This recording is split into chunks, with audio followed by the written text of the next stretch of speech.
Film ഇറങ്ങിയിരുന്നല്ലോ, അഭിമനും ചളിയാട്ടോ, ഇനി ഇങ്ങനെയുള്ള ഫിലിമുകൾ ചെയ്യരുതേ please.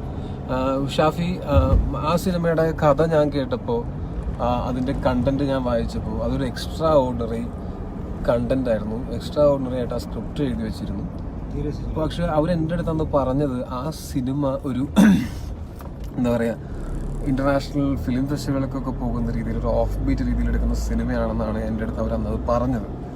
പക്ഷേ ഷൂട്ടിങ് തുടങ്ങി അപ്പോഴത്തേക്കും നാട്ടിൽ മെക്സിക്കൻ അപാരതയും ഗോതയൊക്കെ ഹിറ്റാവാനൊക്കെ തുടങ്ങിയപ്പോഴത്തേക്കും അവർ ആ പടത്തിൻ്റെ പാറ്റേൺ തന്നെ മാറ്റിയിട്ട് ഒരു എന്താ പറയുക, ഒരു കൊമേഴ്ഷ്യൽ പടം പോലെയുള്ള രീതിയിലേക്ക് ആക്കി. പക്ഷെ ആ കൺസെപ്റ്റ്, പ്രത്യേകിച്ച് തമിഴിൽ അങ്ങനെ ഒരു കൺസെപ്റ്റ്, അത് മലയാളത്തിലും അതെ, അങ്ങനെ ഒരു കൺസെപ്റ്റ് ആൾക്കാർക്ക് തന്നെ തിയേറ്ററിൽ ചെന്നിരുന്ന് കാണുമ്പോൾ ഡിസ്റ്റർബിംഗ് ആയിട്ടുള്ള സബ്ജക്റ്റാണ് എന്ന് എനിക്കും അറിയാം.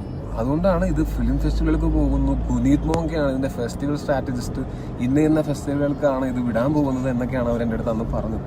ഞാൻ ജോയിൻ ചെയ്ത ദിവസങ്ങൾ കഴിയുമ്പോഴാണ് ഞാൻ മനസ്സിലാക്കുന്നത് ഇങ്ങനെയല്ല അവർ ഫിലിം ഫെസ്റ്റിവലുകൾക്കൊന്നും ആ സിനിമ പോയതായിട്ട് എനിക്കിപ്പോഴും ഒരു അറിവില്ല. അവർ തിയേറ്റർ റിലീസാണ് ഉദ്ദേശിക്കുന്നത്, അവർ മലയാളത്തിലും ഡബ് ചെയ്ത് ഇറക്കുന്നു എന്ന് പറയുന്നു. അപ്പോൾ ഡബ് ചെയ്യാൻ പറഞ്ഞപ്പോൾ ഞാൻ പറഞ്ഞത് വേണ്ടെന്ന് പറഞ്ഞപ്പോൾ, ഞാനല്ലെങ്കിൽ വേറെ ആരെങ്കിലും വെച്ചിട്ടാണെങ്കിൽ അവർ ഡബ് ചെയ്ത് ഇറക്കും എന്നുള്ള രീതി ആയപ്പോഴത്തേക്കും ഞാൻ ഡബ് ചെയ്ത് ആ സിനിമ പരമാവധി വൃത്തിയാക്കാനായിട്ട് ശ്രമിച്ചിട്ടുണ്ട്. അതിൻ്റെ ഡബ്ബിങ്ങും കാര്യങ്ങളൊക്കെ.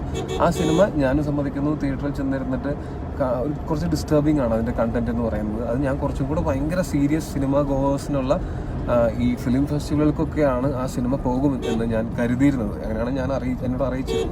അതാണ് ഇതിൻ്റെ സാഹചര്യം. അല്ലാതെ മനഃപൂർവ്വം ഒരു മോശം സിനിമയുടെ ഭാഗമാവാൻ ഞാനെന്നല്ല ഒരു നടനും ആഗ്രഹിക്കില്ല. പിന്നെ എൻ്റെ മറ്റ് സിനിമകളുടെ ഒരു സെലക്ഷൻ വെച്ച് നോക്കിക്കഴിഞ്ഞാൽ നിങ്ങൾക്ക് മനസ്സിലാവും ഞാൻ ഈ പറഞ്ഞ കാര്യം സത്യമാണ് എന്നുള്ളത്. പിന്നെ ഇത് ആക്ച്വലി